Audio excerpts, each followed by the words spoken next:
of this topic, and it says trends in technology, then place of technology in entrepreneurship, then pushing architectural entrepreneurship to the force through technology.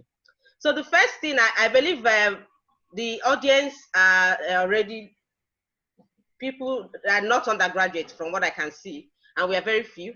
So from what I know, everybody have been using this technology that is in vogue. We have been using technology from far back. However, there are some trends, there are some new technology that has evolved that we need to incorporate in what we are doing in our day-to-day activities. So the first thing we want to know about is this technology. How did it even come? How did it start? What are the emerging technology trends that we're talking about? How did we get here? And how are these trends helping entrepreneurs? So the first thing I'm going to talk about is, what are these technologies? How did we get here? Because we started from somewhere. So it's always good to know your roots. Where were we in before we got to this level? Then how are these trends helping entrepreneurs? So through the first one we'll answer is, how did we get here? We got here through different revolutions. And what are revolutions? Revolution is drastic change that involve leaving what was existing to something different. That is what a revolution is. Just like we are having a new revolution right now, that we are doing what we call the new world of everything we do is online. We are doing webinar online. On a good day, I would have been in architecture department talking on this, seeing people physically, but right now we're seeing people virtually. So this is the new reality, and this is a revolution. And how did this revolution came to being? It came to being because of this pandemic that just met us on ground. That is what caused this revolution that we are in right now.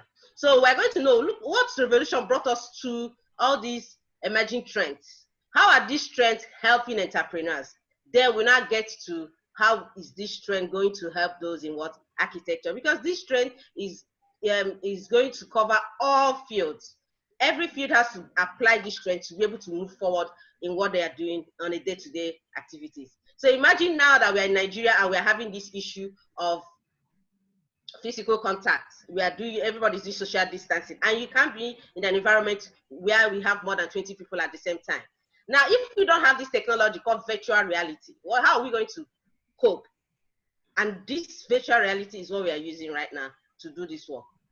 So the first thing that happened, the revolution that came to be, which was a drastic change, came from three different parts. We have the one that came from agriculture, we have the one that came from industrial, and we have the one that came from information. The one that came from agriculture is actually not our concern for today, but we'll just touch it just like 5 seconds. The one that came from industrial and the one that came from information is our major concern. Now, the one that came from agriculture was, you know what used to be, when we have lots of farmers, but these days things are mechanized, so we have fewer farmers. Most people farm, many work in factories these days, and it's still farming. Poorly used land, we have better used land. Hand tools, we have machines these days. Not much food, plenty of food. Now, this was what happened in agricultural revolution, which can be dealt with in an extensive way if that was our concern. But the next one, which was supposed to be industrial revolution, is part of what we want to know. How did it come to be? We are all moving forward. So we have what we call industrial revolution. And that is where we started with what we call the first industrial revolution, second industrial revolution, third industrial revolution, and presently we are in the fifth industrial revolution. Get something. When I started, I said we have three major revolutions in the world: agriculture, industrial, and information.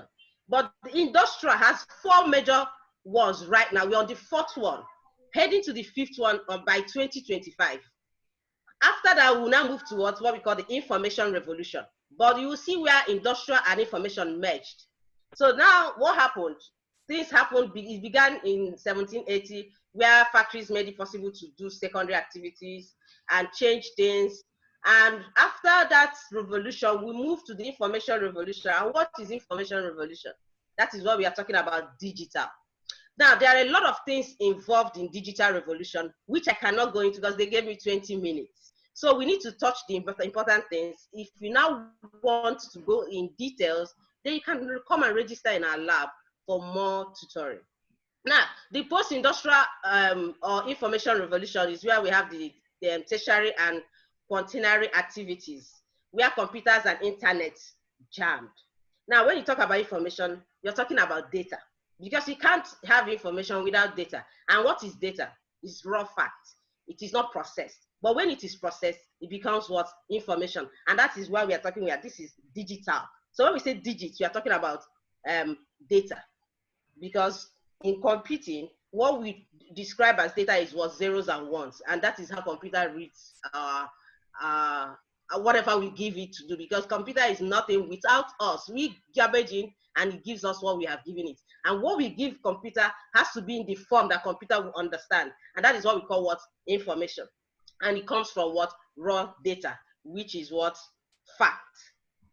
Now, so information revolution, if you see this round thing on it, you can see that this is like the world.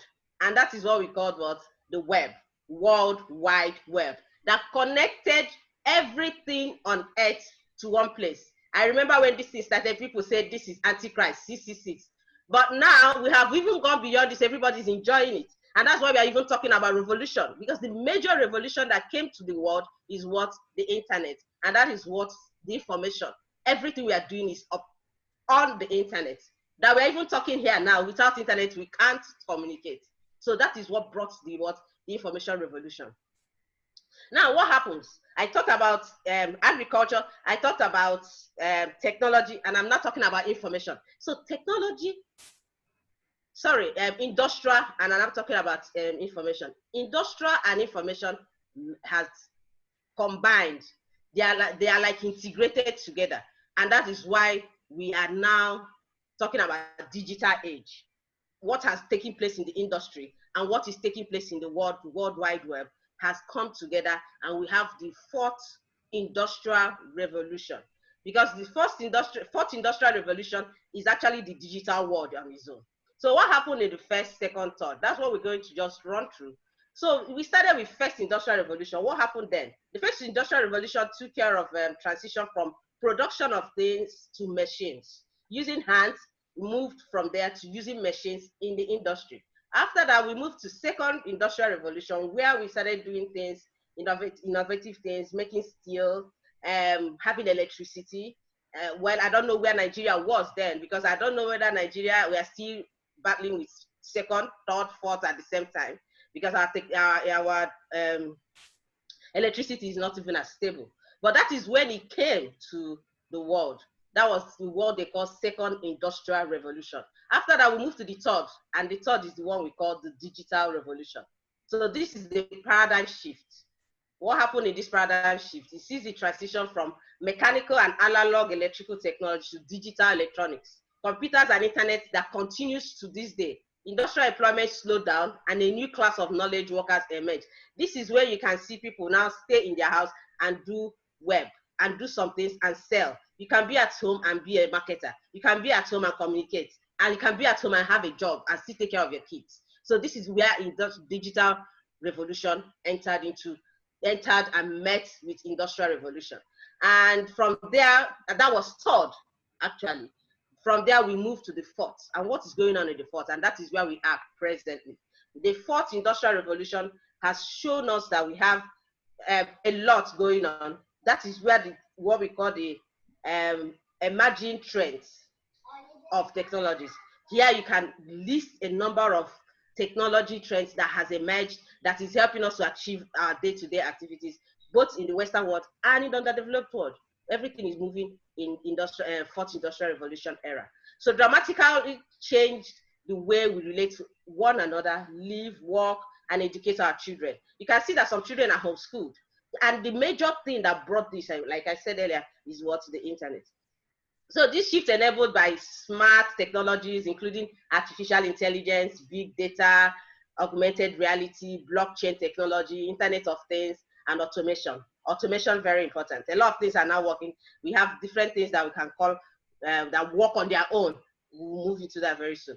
Now, so this is the three major things that has happened in the fourth industrial revolution. We have the digital, we have the physical, and we have the biological. So the digital, of course, the ones I've already mentioned, that has to do with what? Data, digits, blockchain, Internet of Things, information. Then we have the physical.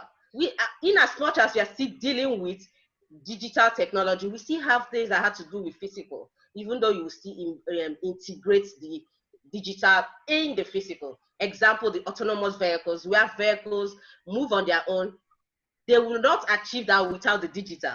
But at the same time, you touch it, it's physical. Then we have the advanced robotics, we have the new materials and 3D printing kind of things. You know, 3D printing, you want to get something, you can decide to print a wood and use it to make a house. I print it, I use it, and I will touch it. Then the other one is the biological, where you see a lot of technology going into neural technology that has to do with brain, synthetic biology, bioprinting, and so on. Now, what are the technologies driving this change? We have these major ones that are giving us this change. We have the easiest way to understand the fourth industrial revolution is to focus on the technologies driving it. This includes the following. We have what we call the augmented reality or virtual reality, the cloud computing, and cloud computing has a lot to do with what Internet of Things. When you say Internet of Things, you're talking about Internet of everything, including human beings. We are connected even on the internet. If you Google my name, you will see a lot of things about me that I don't even know. Sometimes you do something, it is already taken by what's internet, because we are talking about cyberspace right now. Then we talk about big data. Why was big data? We'll see what all this means. These are the technologies that are driving this change. And we hope the technology will help entrepreneurs achieve what? A lot, including those in the what? Architecture world. Now, what is augmented reality? Augmented reality merges the digital and physical world. Now, if I say I am here talking, in fact, what we're actually doing right now is what augmented. I'm talking and you're listening to me, but you don't know from where I am speaking from. I'm somewhere in Lagos. Somebody that's somewhere in Canada can be here talking, and we are all what? Listening to the person. So it allows people add digital elements into their actual environment. If you notice what happens in social media right now, people just go update their status, you will see it and they remove it. You have already captured what they're doing at that time. So that is what we call, you're augmenting the reality of what you're doing. Now we have the what we call the virtual reality. Virtual reality is the more scientific but expensive one. Virtual and augmented reality, people used to confuse that. But virtual reality is the one that gives you a device that helps you to go into the virtual world by using a device. So you can see the picture on the screen. It's showing a guy with a screen. That guy can learn everything concerning that particular metal that he's holding by using that what? By using that virtual reality goggle. Then, so it depends on what you can do. For virtual reality programmers, they earn so much money. So there are a lot of opportunities in this area. If I tell you the amount they pay those that build applications in this area, it is mind-blowing. Then we have the cloud computing. Now, this one involves every area. It involves every field. This is one of the technologies that is driving the emerging stuff. Now, for instance, everything we do is on the internet. So, cloud. When you hear cloud, it is not like the one normal cloud. It is the cloud that means that everything that you are doing, you save it in a space where you can see it anytime you need it. So, for instance, I'm here, and everything I have, if I travel to Canada tomorrow, I don't need to go with anything, then I open what I have from what? The cyberspace. And that is what we call cloud. And for example, we have things like Dropbox, Box.com, Backblaze, CloudWalls, name them. A lot of cloud computing softwares that are here to help us save our work. So we have the one we call the Amazon Web Services, where you subscribe and they will keep your data, they will keep your stuff anytime you need it, but you are going to be paying for the services because data space is not cheap. Then the Internet of Things, cloud computing, and big data, they are all working hand in hand because it has to do with data and it has to be on a cyberspace. So they all work hand in hand. It's still talking about connecting everything you have, including your dogs, on the internet. I know a friend that traveled one day and he just was in the US and he put off his fridge from Ikoyi because he left it on when he traveled. So things like this is what is going on, and everything is on the internet. Without internet, you won't be able to access that. So we have big data. So imagine connecting every single person and all the things they have on the internet. Why would we have big data? The data won't be small anymore. So we have big data, and that is why people keep asking the question, is data the new oil? And we still need to get the answer to that.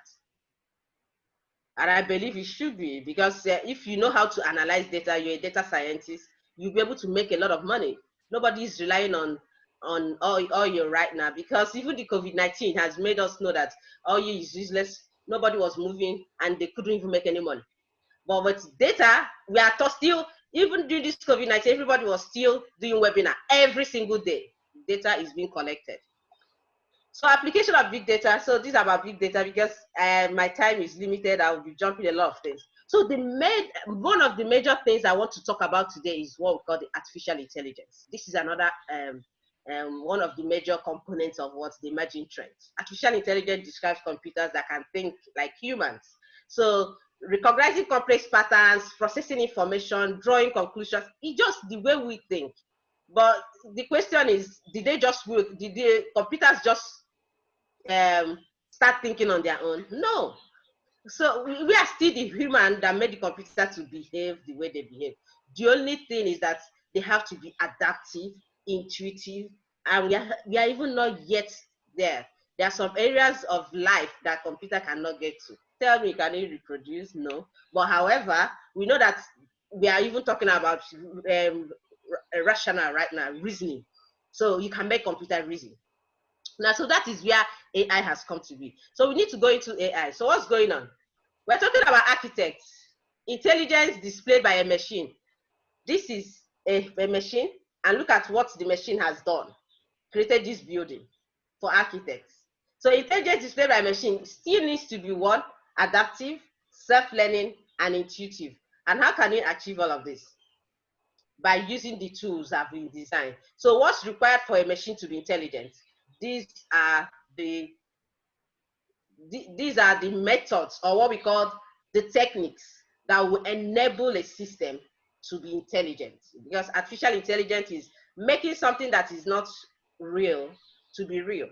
So making a machine to think, making a machine to talk. So for instance, we have different machines that can talk. Now I can engage a machine, and when I say machine is anything you put on and put off. So robots, for instance, is a machine. Computer, for instance, is a machine.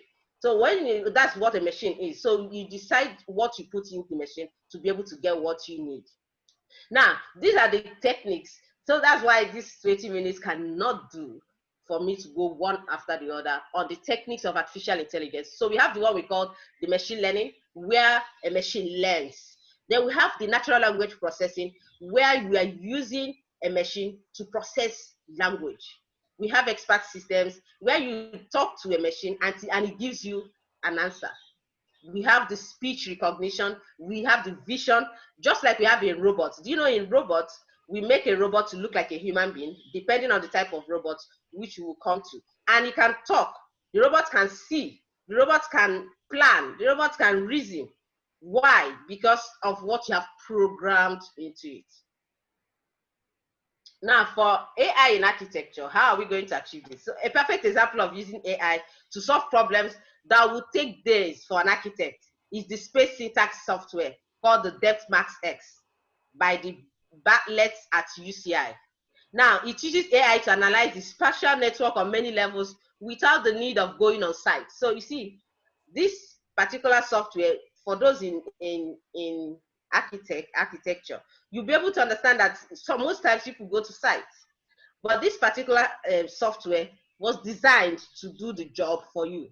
And this is what you get for this is sites, main axis, pedestrian traffic, vistas, site analysis by DepthMax X.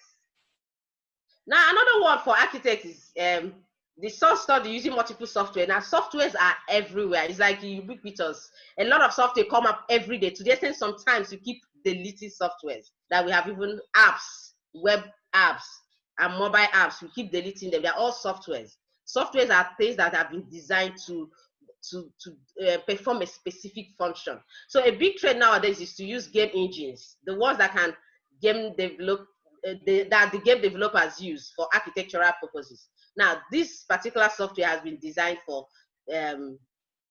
it's an AI software. When you say AI, that means it puts some intuition into the software to be able to reason and think and navigate on its own, making it autonomous in a way.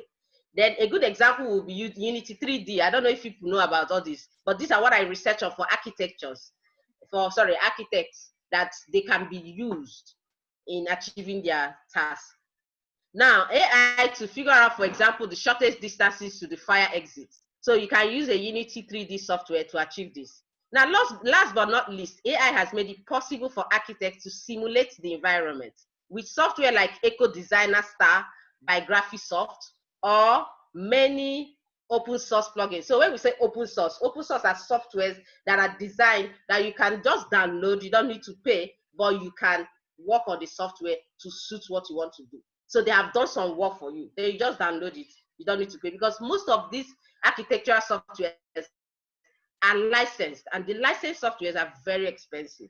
So now you can use open source software, use the software as you want. But first of all, you must know how to do what? Program. Because program is on the doorstep of everybody in the world right now. Both baby, child, adult, everybody needs to know how to do it depending on your field.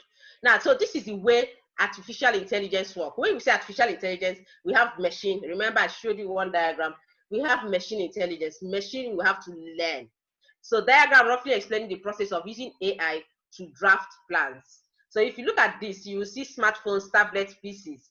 And these are all it's going to use to collect data. You know, there's what we call data collection. You collect data first before you start sorting data, before you start analyzing the data, and you use it to get your final plan.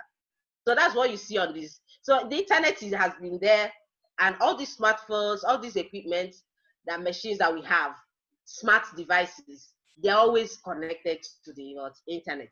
And from there, you can collect the data, sort the algorithm. Now, there's something we call algorithm. Then analyze this software, and you'll be able to get your final plan for what? Your architectural design. So that is the process of what? Machine learning in place.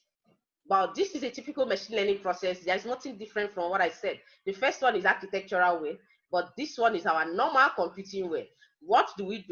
We go to data features and label. We label our data, we remove noise, we train our data, we process our data, we do what we call dimension reduction, where we remove noise.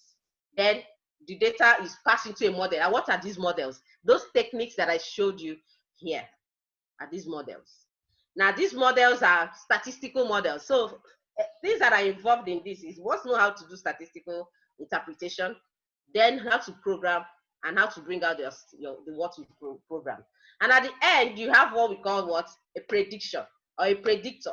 You'll be able to predict that based on passing this through a particular technique, this is what will happen in the next 5 years. This is what will happen if I just stay at home and do this work. And this is how this model, or this is how my plan is going to look like in what? My architectural design. So that's about artificial intelligence. So the essence is just it mimics human being. That's why you keep seeing brain. They always show brain whenever they talk about artificial intelligence, because it has to do with what? Brain. Now, the next thing we want to talk about is robots. One thing I always want to mention is that robotics is under artificial intelligence. However, because it is a broad area, people always separate it, but it is part of what? Artificial intelligence, because it is the physical component that you will now use to show what you have done in what? The analysis, in the data, machine learning techniques that you have used. So for instance, this is introduction to robotics. We have unmanned area vehicles. We have ground. When you say unmanned area, that means the one that like drone that flies.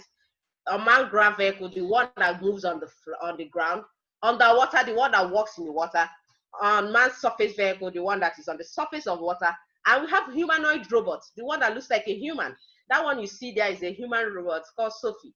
I met Sophie in Ethiopia, where I'm the one on that picture, where you ask Sophie questions, Sophie will answer, Sophie can make a dance, you ask Sophie, do you love me? Sophie will reply you.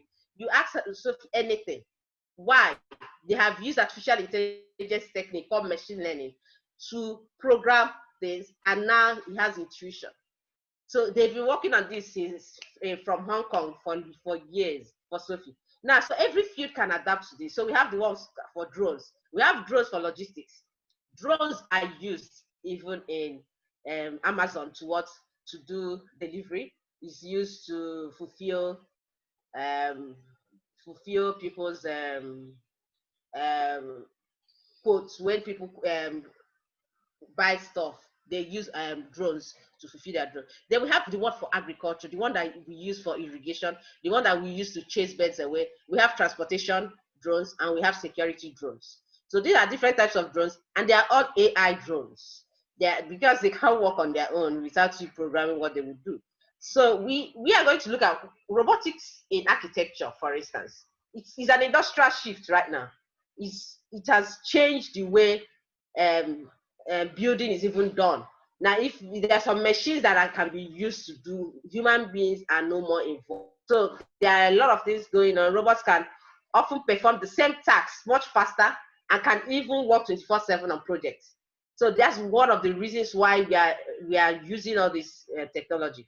Then robots can perform dangerous construction tasks. So, there are some places that you might not really need to send human beings because it's dangerous. Then you send robots. That's one of the major advantages of using robots. Then architects using robots to build beautiful structures. This is a robot arm. This robot arm has been programmed and it builds this particular structure. This is another type of robot that can make blocks and carry and lift blocks. This is for architects. The architect fitted a manipulator robot in a modified freight container, a mobile fabrication unit that could travel anywhere in the world. Then we have this particular robot that has been programmed to stack this particular bricks on this part in a uniform way, and robots will be able to do. Imagine this repetitive task, you give it to human beings. Well, meanwhile, we have robots that can do it faster and neatly. So this, my time is up, right? I know because I checked when I started. So these are the major things you can achieve using um, artificial intelligence, because robotics is part of it. So after that, I'm rounding up now. We are going to what we call the fifth industrial revolution, where the fourth, which is digital and industry, will meet, and that is where we can sit with robots and communicate and nothing happens. I know people have been saying that it's going to be disruptive. It's not going to be, because things are going to be controlled. So that is where we are heading to in 2025. We move to the fifth industrial revolution, where human being and robots will sit and talk. So the question I have for us is, having mentioned the things that are trending, the emerging technology, and how you can use it to better your business, how will this affect your duties and sustain what you're doing in your own? Now, these are food for thought, questions for us to think about, because it is us that know what we do. How do you think this technology will sustain us? Identify areas of your business that will be impacted in the next 5 years, and how will you self-disrupt and transform? Another one is empowering the youth. The youth needs to be empowered to know what's going on in this life. So we have to create awareness. We have to showcase success stories. We have to teach them how to do all of this. So having said that, my final conclusion is, this is the last slide. Why are we using AI in the future in the architect's field? We are going to use it in different areas in architecture. We're going to use it for site and project research.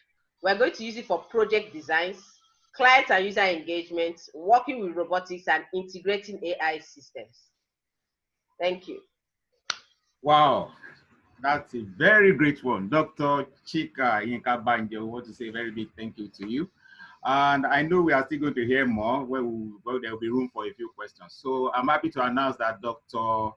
Amunda is in the house and he's going to give us his own presentation, after which we'll be allowed to ask a few questions. So Dr. Amunda, can you please unmute yourself?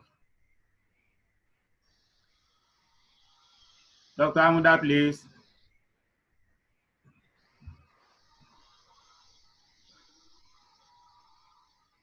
Dr. Amunda. Okay. In the meantime, while waiting for Dr. Amuda to reconnect, maybe there are a few questions, maybe there are one or two questions while waiting for Dr. Amuda. When Dr. Amuda is ready for us, then we'll move on to his own presentation. And I'm also happy to announce to you that as the Deputy Director of Entrepreneurship and Innovation Center, Entrepreneurship and Skills Acquisition Center of University of Lagos is right here in the house. That's Dr. Yodele Shitu. Okay, Dr. Amuda. Dr. Amuda, please. Dr. Amuda, can you please unmute yourself? Yeah, you can help him unmute it if he's finding it difficult. Just unmute it for him since you're the...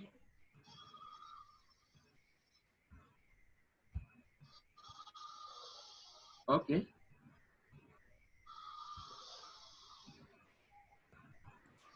Hello? Oh, yes, sir.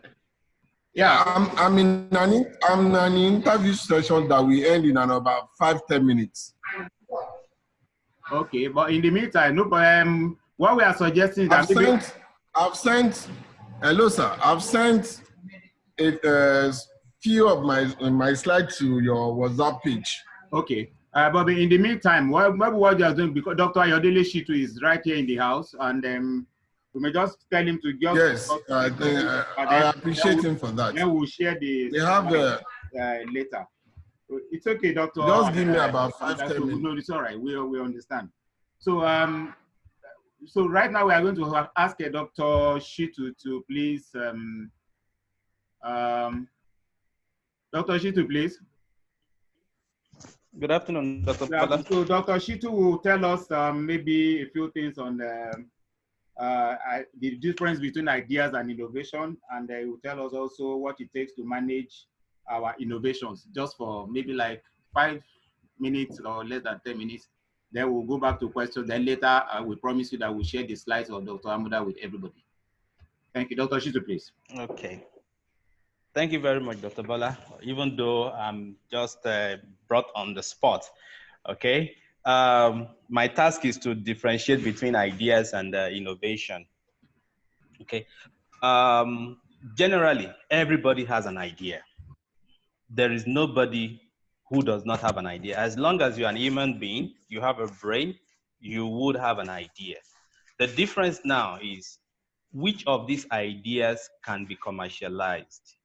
And if you look at the introductory slides that was given to us, Dr. Bola cited Milton's work, The Complete Entrepreneur.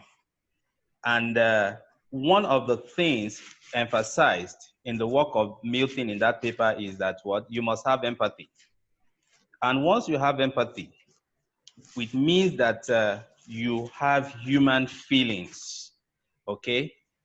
That is the beginning of developing ideas that that we can commercialize, because it means that you're already looking at people and trying your best possible to solve any problem that exists around mankind, okay? And once you can do that, we are on our way to developing innovations. If you don't solve, if the ideas that you have do not solve any problem, it's going to be very difficult to step to that level of innovation. So what is innovation? Innovation in itself, in a very simplified way, means developing something that is unique, capable of solving a problem. Remember what I said, that everyone has an idea, but not all ideas can solve a problem. But once it is innovative, it means that that idea has seen a problem, it is willing to solve a problem, and it is unique in its own way. And that is why we say that such ideas must be protected. And that is why we emphasize that innovations must be protected. And how do we protect ideas or these innovations? Either by patents, either by copyright, trademark, etc. And I'm glad that one of our panelists, okay, Dr. Amuda, okay, while reading his profile, we heard that he has almost about 3 patents and more, going for more. And where he is at the moment, what they are trying to present, or what he has gone to defend, is also a new idea that has qualified to be what? An innovation. And it's going for what? Patents, because that idea is unique. Okay. The big question is, how do we get an idea that can come up, that can be commercialized? Then we need to develop empathy. We need to develop entrepreneurial self-efficacy. We need to also imbibe entrepreneurial motivations, either the one that comes from within us or taking advantage of the environment. This Dr. webinar, Shitu, for example, is an example. Yes, sir. yeah, I think there are some specific things that our audience will be willing to hear.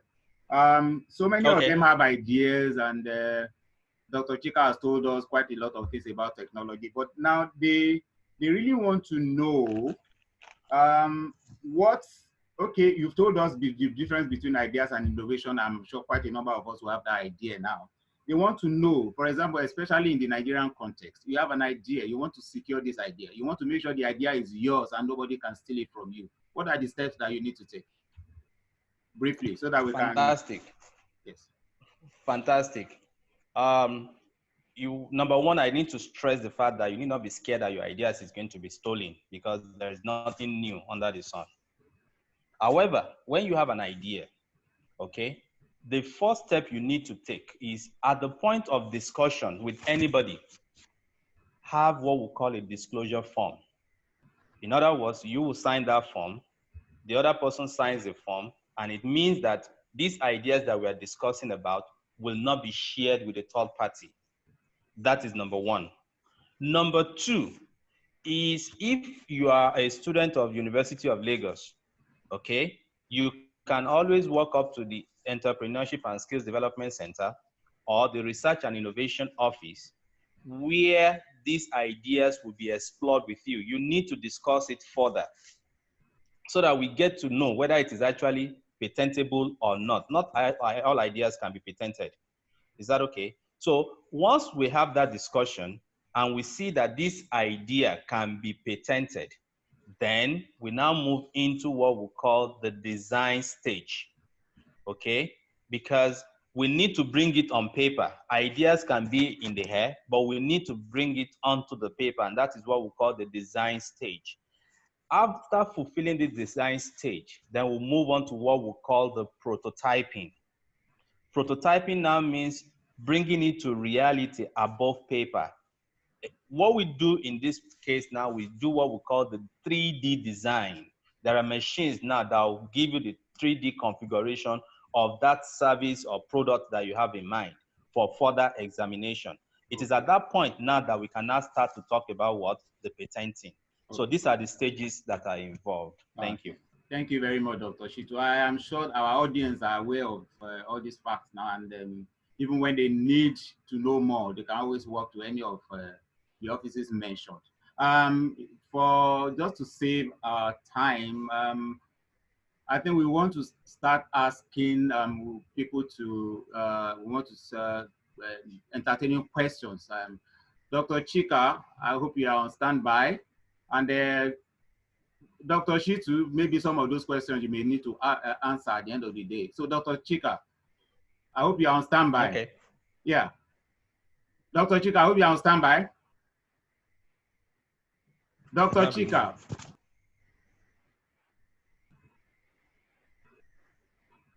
Dr. Chika, we are, well, anyway, maybe we'll, I think there's Oluwatoyin needs to ask a question. I don't know if the question goes to Dr. Chika or it will be answered by Dr. Shitu or, yeah. So, the question, good afternoon, everybody. Good afternoon. The question actually goes to Dr. Chika and maybe to all of us, actually. But since she's not on stage, maybe I just keep the question. Okay, but you said to Dr. Chika and to all of us, right? It's just a thought. I'm trying to keep it now from what Dr. I've forgotten his name, from what he says, because it could be an idea. So before I talk to you, I want to sign a non-disclosure.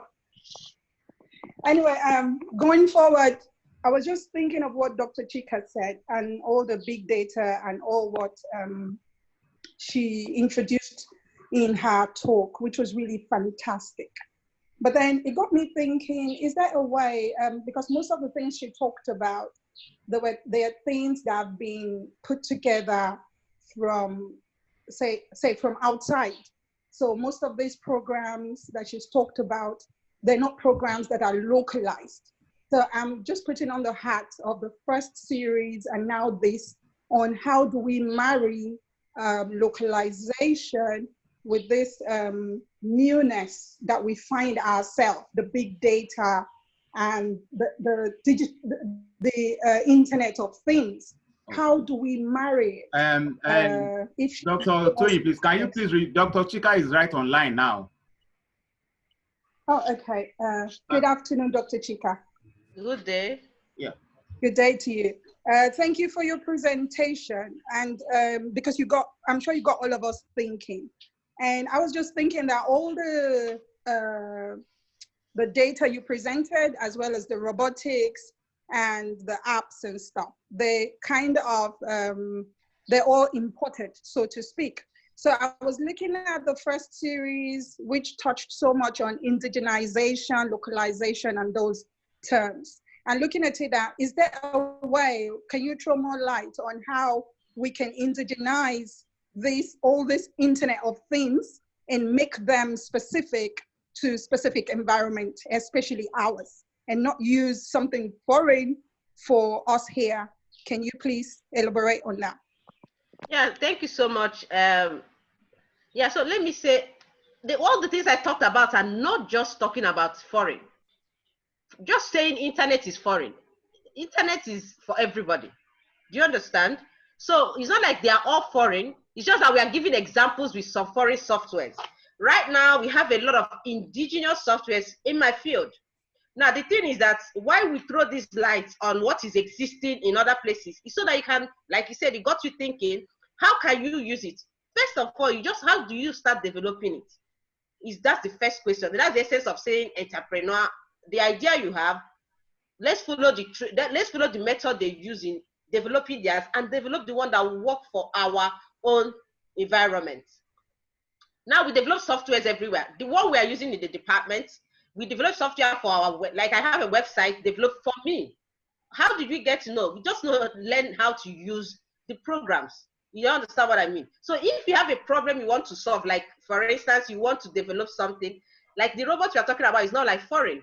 Most of the programs are written by humans. So it's just for you to tell us what function do you want the robot to perform.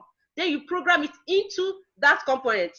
Or you can even make it so people in engineering know how to fabricate. Then you write something that will make it to do that. We have that already happening we have our students that when we did robotic competition, they wrote programs that make robots. They first of all constructed these robots themselves, and they wrote programs that made these robots to be intelligent here in Unilag 2018. So it's not far-fetched at all. So the only thing is that when we are hearing it, maybe, because when you hear something is when you are aware of it. So it is existing already in Nigeria a long time, but what you will say is that maybe the one we are producing is not as sophisticated as what is outside, but we have started. So the major thing here is for you to tell us what the problem is. How do you want to solve it? First of all, you learn from an existing. So that's why we just throw all those existing. So you learn from what is existing, and now what? Take it, and it will now give you a lot of ideas on how do I now do it. Let it work here. So like the Dr. Shitty just said, that nothing is actually new anymore. So it's just for you to adapt it to your environment, and then you can patent it, and it becomes for Unilag. I don't know whether I answered the question really. So if I did not, Please let me throw more light on the area you're not. Well, the joy of this is that I know this is not a one-off thing, and it's not like we are more like developing a relationship. So I'm sure there will be more questions to come. They may not be today, but more questions will come definitely. So maybe some privately, maybe some we need to organize another forum like this where some of these questions will be addressed. Thank you, Dr. Chika. So I don't know if in the house we have any other question in the house so that we can, because our time is actually fast spent, so that we can round up today's session and then hope for the next one, which is next week. I don't know if there's anyway, so it's been a very nice thing talking to Dr. Chika, Dr. Shitu, Dr. Amuda, and I know that. Sorry, there is one more question from Adedoyin Babalola, right? Oh, okay, go ahead, please. So he said on the chat forum, he said, enlighten us on 5th generation, its impact to lives, idea development, technology. So, we are saying, most of the things we are doing now, there will be a lot of controls. People have been bringing up things that robots will be destructive to human lives. So we're saying that when we move away from even this 4th industrial revolution and move to 5th, where human and robots will sit and talk, you will see that things are controlled. Not like things are going to be controversial. No, because I saw why is it controversial. It's not actually controversial. One thing about programming is that you are the one in control. You're the one that tells a robot, do it this way. You're the one that tells your computer, do it this way. Is what I'm bringing on this Zoom that you're seeing. If I'm not bringing anything, you won't see it.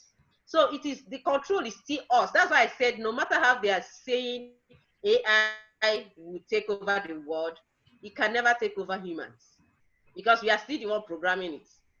Do you understand? So the controversial thing, I think what you're trying to say is the one that said 5G. I don't know whether you're talking about 5G, but if it's 5th generation, we are still yet to get there. But however, it's going to be a controlled environment where 4th moves into, that is where all those physical things, driverless cars, we have driverless cars now where you program a car and it moves on its own.